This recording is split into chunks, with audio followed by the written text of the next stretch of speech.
Hello' everyone, এটা নতুন ভিডিঅ'লৈ স্বাগতম জনাইছো। সকলোৱে গম পাইছে যে অসম আৰক্ষীত নতুনকৈ 4000 প্ৰায় 4000 পদ মুকলি হ'ব। আমাৰ মাননীয় মুখ্যমন্ত্ৰী মহোদয়ে কৈছে যে প্ৰায় 4000 নতুন ভেকেন্সি আহিব।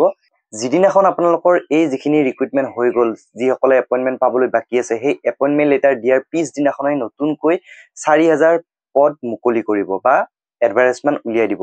আমাৰ মাননীয় মুখ্যমন্ত্ৰী মহোদয়ে কৈছে। গতিকে এতিয়া আপোনালোকে কি কৰিব লাগিব? চাওক, এতিয়া আপোনালোকৰ হাতত সময় আছে, গতিকে প্ৰেক্টিচ আজিৰ পৰাই কৰক।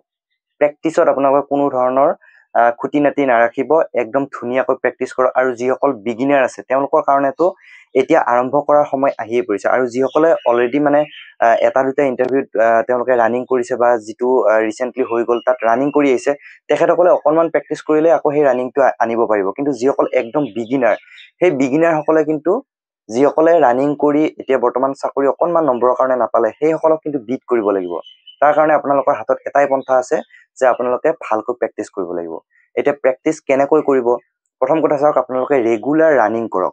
মিনিমাম 5 কিলোমিটাৰ আপোনালোকে ৰানিং কৰিবলৈ চাওক। প্ৰথম দিনাখনৰ পৰাই 5 কিলোমিটাৰ ৰানিং কৰিব নালাগে। আপোনালোকে লাহে লাহে গ্ৰেজুৱেলি আপোনালোকে সেইটো বৃদ্ধি কৰিব। মিনিমাম 5 কিলোমিটাৰ আপোনালোকে ৰানিং কৰিব লাগিব। তেতিয়াহে কিন্তু 3200 মিটাৰৰ কাৰণে সেই ষ্ট্ৰেংথটো থাকিব, সেই জোচটো থাকিব। গতিকে 5 কিলোমিটাৰ আপোনালোকে ৰানিং কৰিবৰ কাৰণে চেষ্টা কৰিব।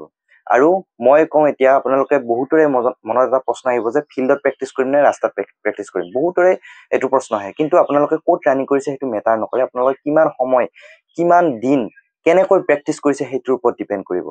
যেতিয়া আপোনালোকৰ ইণ্টাৰভিউ সময় আহিব, যেতিয়া আপোনালোকৰ ডেট আহিব ইণ্টাৰভিউৰ কাৰণে, তেতিয়া যদি আপোনালোকে ফিল্ডত ৰানিং কৰে, জাষ্ট মানে প্ৰত্যেকটো পাকত কিমান মিনিটকৈ লাগিছে বা ফিল্ডৰ যিটো অভিজ্ঞতা হয় সেইটো ল'বৰ কাৰণে যদি ফিল্ডত প্ৰেক্টিচ কৰে, তেতিয়াহ'লে লাভ হ'ব।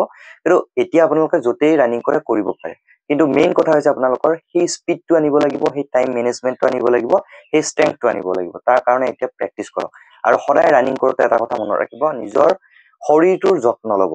বহুতেই কি কৰে, ৰানিং প্ৰথমৰ পৰাই কৰে, জোতা নিপিন্ধাকৈ ৰানিং কৰে, ৰাস্তাত ৰানিং কৰিব, পকা ৰাস্তাত জোতা নিপিন্ধাকৈ ৰানিং কৰে, বহুতেই আছে তেনেকুৱা। চ' তেখেতসকলৰ পৰৱৰ্তী সময়ত কি হয় যে ভৰিত ইঞ্জুৰি হয় আৰু ইণ্টাৰভিউ সময়লৈকে গৈ কিনে সেই এটা পাৱাৰ দেখাব নোৱাৰে, সেই এটা ষ্ট্ৰেংথ দেখুৱাব নোৱাৰে বা ইণ্টাৰভিউটো ভালকৈ দিব নোৱাৰা হৈ যায়। গতিকে সেইখিনিও নিজৰ মানে ব্যৱস্থা কৰিব লাগিব, নিজৰ সুৰক্ষাটো ৰাখিব লাগিব, যাতে ইণ্টাৰভিউ দিনাখনলৈকে আপোনালোকে সুশৰীৰে সম্পূৰ্ণ প্ৰস্তুতিৰে গৈ কিনে ইণ্টাৰভিউটো দি থৈ আহে। গতিকে এতিয়া আপোনালোকৰ হাতত সময় আছে, যিহেতু এপ্লাই হোৱাই নাই, এডভাৰটাইজমেণ্ট ওলাব, তাৰপিছত এপ্লাই হ'ব, লগতে আমাৰ ইলেকশ্যনো আহি আছে। গতিকে মই ভাবোঁ যথেষ্ট সময় আপোনালোকে পাব। কিন্তু যদি অসম আৰক্ষীত আহিবলৈ মন আছে, অসম আৰক্ষীৰ যদি এজন জোৱান হ'বৰ কাৰণে মন আছে, তেতিয়াহ'লে কিন্তু চেষ্টা কৰিবই লাগিব, কষ্ট কৰিবই লাগিব। কষ্ট অবিহনে আপোনালোকে বৰ্তমান সময়ত চাকৰি নাপায়। সকলোৱে দেখি আছে যে যিজন যোগ্য প্ৰাৰ্থী সেইজনে চাকৰি পাইছে। আৰু মই নিজাকেও যেতিয়া চাকৰি পাইছোঁ, ময়ো সম্পূৰ্ণ কষ্ট কৰি চাকৰি পাইছোঁ। মই আজি ডাঠি ক'ব পাৰোঁ যে বৰ্তমান সময়ত চাকৰি এটা সম্পূৰ্ণ কষ্টৰ বিনিময়ত আপোনালোকে চাকৰি এটা পাব পাৰে। বন্ধুসকল, সময় নষ্ট নকৰিব। আপোনালোকে ইণ্টাৰভিউৰ কাৰণে এতিয়াৰ পৰাই প্ৰস্তুতি চলাওক। আপোনালোকে যেতিয়া ভাবিব যে এপ্লাই কৰিম, তাৰপিছত এডমিট অহাৰ পিছত ৰানিং কৰিম, এনেকৈ থাকিলে কিন্তু আপোনালোকৰ নিজৰ লোকচান হ'ব। কাৰণ আপোনালোকে হাজাৰজন ল'ৰাক বিট কৰিব লাগিব, হাজাৰজন ল'ৰাক পিছ পেলাই এটা চাকৰি ল'ব লাগিব। গতিকে আপোনালোকে চেষ্টা কৰক, এতিয়াৰ পৰাই আপোনালোকে ৰানিং আৰম্ভ কৰি দিয়ক।